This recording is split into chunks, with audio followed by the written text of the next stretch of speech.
Hello students, good morning. आज का हमारा नया टॉपिक है बिजनेस रिस्क कोजेस। मतलब बिजनेस के अंदर जो रिस्क है वो कौन कौन सी ऐसी वजह है, कौन कौन से ऐसे रीजंस है, कौन कौन से ऐसे कोजेस है जो रिस्पॉन्सिबल है बिजनेस के अंदर रिस्क के लिए। तो इसके 4 पार्ट है: natural causes, human causes, economic causes and other causes. तो नेचुरल कोजेस किसको बोलते हैं? नेचुरल की वजह से जो बिजनेस के अंदर रिस्क आते हैं उसको नेचुरल कोजेस बोलते हैं। जैसे कि फ्लड, अर्थक्वेक, हैवी रेन, ये सारे कोजेस की वजह से हमारे बिजनेस पर इफेक्ट पड़ता है, हमारे बिजनेस के प्रॉफिट पर इफेक्ट पड़ता है और उसकी वजह से हमारे बिजनेस के अंदर कुछ रिस्क उठाने पड़ते हैं। ऐसे कोजेस को हम नेचुरल कोजेस बोल सकते हैं। जैसे कि फ्लड, हम कोई स्टेट में अपनी कंपनी खोली है हमने और उस स्टेट के कोई एरिया में बाढ़ आ जाती है, मतलब फ्लड आ जाता है और उसी एरिया में हमारी कंपनी है और बाढ़ आने की वजह से, फ्लड आने की वजह से हमारी कंपनी पूरी पानी में चली जाती है, तो क्या होगा? हमारे बिजनेस को नुकसान होगा, हमारे बिजनेस के प्रॉफिट पर सीधा इसका इफेक्ट पड़ेगा। तो ऐसे कोजेस को हम नेचुरल कोजेस बोल सकते हो और ये नेचुरल कोजेस हमारे कंट्रोल में नहीं होते हैं। ऐसे ही मान लो कि आपकी जहाँ कंपनी आपने एस्टेब्लिश की है वहां अर्थक्वेक आ जाता है और उसकी वजह से आपकी जो कंपनी की बिल्डिंग है वो पूरी गिर जाती है, तो क्या होगा? आपकी कंपनी बंद हो जाएगी। थर्ड है हैवी रेन। मान लो कि आपकी फैक्ट्री जिस एरिया में है उस एरिया में हैवी रेन की वजह से आपका जो गोडाउन है उसके अंदर पानी भर गया है और वहां आपका रखा हुआ सारा माल पानी के अंदर भीग जाता है, तो क्या होगा? आपकी कंपनी को क्या जाएगा? नुकसान जाएगा, लॉस जाएगा। तो ऐसे बहुत सारे कोजेस होते हैं जिसकी वजह से हमारे बिजनेस पर इफेक्ट पड़ता है और ऐसे उसको हम बिजनेस के रिस्क बोल सकते हैं। ऐसे बहुत सारे नेचुरल रिस्क हमें बिजनेस के अंदर उठाने पड़ते हैं और उसको हम नेचुरल कोजेस बोल सकते हैं। सेकंड है ह्यूमन कोजेस। तो human causes human being causes होते हैं, मतलब ह्यूमन की वजह से कुछ ऐसे रीजंस होते हैं जिसके लिए ह्यूमन रिस्पॉन्सिबल होता है। मैं आपको समझाती हूँ बारी बारी। First, strike. मान लो कि आप कोई कंपनी चला रहे हैं और आपके एम्प्लॉय ने, आपके यहाँ जो काम कर रहे हैं वर्कर, उन्होंने स्ट्राइक लगा दी, तो उसकी वजह से क्या होगा? आप जो भी चीज का प्रोडक्शन कर रहे हैं वो बंद हो रहेगा। जितने दिन तक ये स्ट्राइक चलेगी उतने दिन तक आपका काम रुक जाएगा, आपकी कंपनी का काम रुक जाएगा। उस वजह से आपकी बिजनेस को क्या जाएगा? लॉस जाएगा। तो इसको आप ह्यूमन बीइंग कोजेस बोल सकते हैं। नेक्स्ट है डिसऑनेस्टी। मतलब कि आपके यहाँ जो एम्प्लॉय काम करते हैं वो ऑनेस्ट हो तो आपकी कंपनी के लिए फायदेमंद है, लेकिन वो डिसऑनेस्ट हो गए तो आपकी कंपनी को नुकसान जाने के चांसेस है।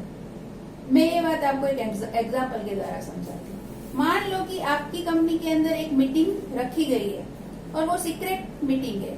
उसके अंदर जो जो डिस्कशन, जो टॉपिक होने वाले हैं वो सारे सीक्रेट रखने हैं, लेकिन आपका कोई एम्प्लॉय डिसऑनेस्ट है और वो आपकी राइवल कंपनी होती है उसको जाके आपके सारे राज या आपके सारे सीक्रेट बता देगा, तो क्या होगा?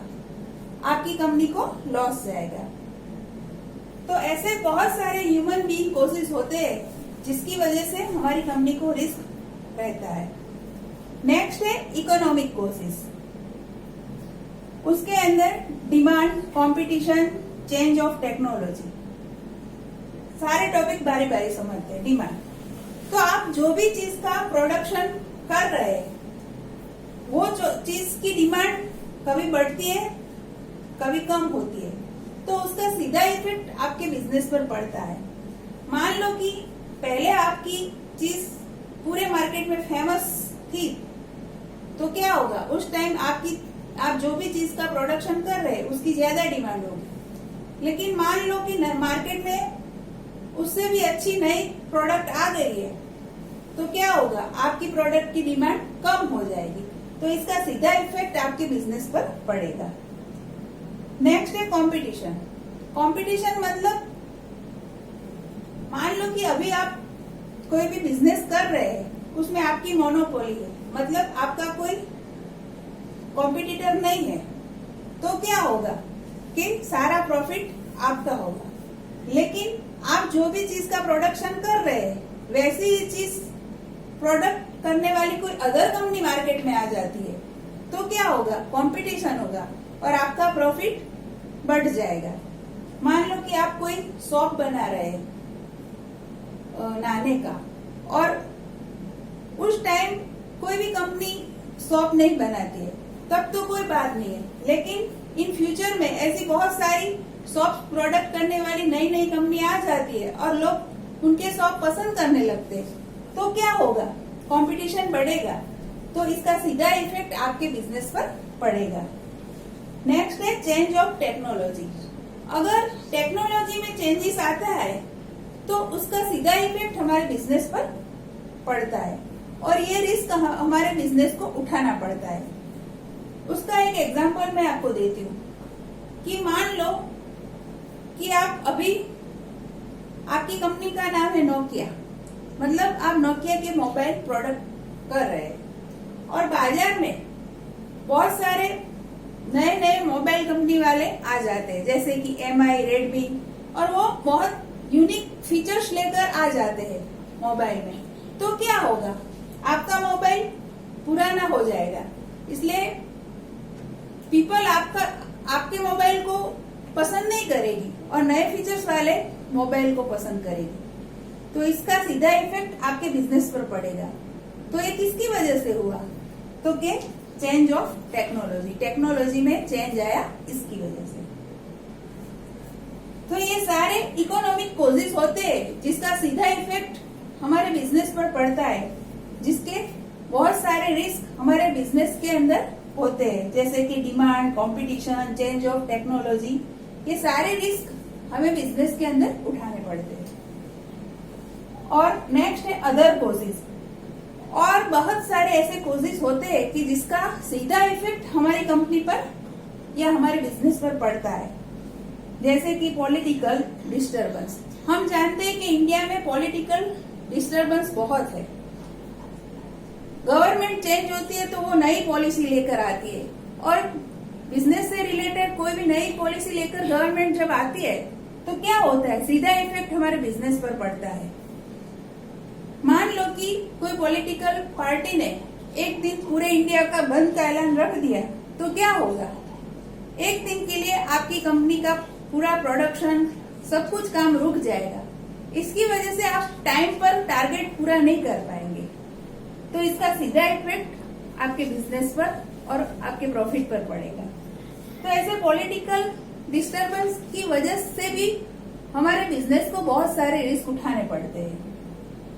और मैकेनिकल फेलियर्स, मतलब कि कभी कभी क्या हो जाता है, हमने कोई फैक्ट्री डाली हुई है तो उसकी मशीन कभी बिगड़ सकते हैं फ्यूचर में। ये तो आप जानते नहीं है कि कब बिगड़ेंगे, और फ्यूचर में अचानक से आपकी मशीन बंद पड़ जाती है। तो जब बंद पड़ जाती है उस टाइम क्या होता है कि आपका प्रोडक्शन बंद रहता है, तो आप टाइम पर आपका टारगेट पूरा नहीं कर पाएंगे और इसका सीधा इफेक्ट आपके बिजनेस पर पड़ेगा, आपके प्रॉफिट पर पड़ेगा।